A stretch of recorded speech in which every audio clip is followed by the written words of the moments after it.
রক্তিম আলোয় ভেজা এক দীর্ঘ করিডোর, হাতে ধরালো ছুরি, চোখে জমাট অন্ধকার। প্রেম, প্রতিশোধ আর নিঃসঙ্গতার আবছা ধোঁয়ার ভেতর দিয়ে এগিয়ে আসছে এক রহস্যময় মানুষ। সে মানুষই দেবদাস। আর তাকে ঘিরেই তৈরি হচ্ছে তামিল সিনেমার বহুল আলোচিত ডার্ক কমেডি ডিসি। জাতীয় পুরস্কার জয়ী নির্মাতা অরুণ ম্যাথওয়ান্সের লেখা ও পরিচালনায় নির্মিত এই ছবিতে মুখ্য ভূমিকায় দেখা যাবে জনপ্রিয় নির্মাতা অভিনেতা লোকেশ কানাগারাজকে। ছবিতে তিনি অভিনয় করেছেন দেবদাস চরিত্রে, এক নির্মম রক্তমাখা ব্যক্তিত্ব যার চোখে মুখে লুকিয়ে আছে গভীর ক্ষত আর অজানা ক্রোধ।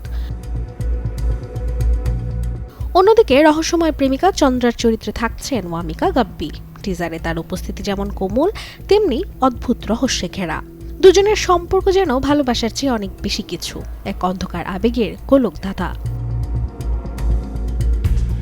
মূলত 2025 সালের 1 নভেম্বর প্রকাশিত হয় ছবির টাইটেল টিজার, যেখানে ধীরগতির স্টাইলস দৃশ্য, লাল আলোয় ডুবে থাকা করিডোর আর রক্তাক্ত ফ্রেমগুলো মুহূর্তেই দর্শকদের কৌতূহলের কেন্দ্রে নিয়ে আসে ছবিটিকে।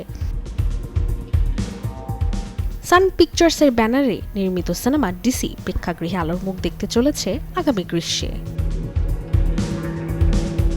Desk report, channel 24।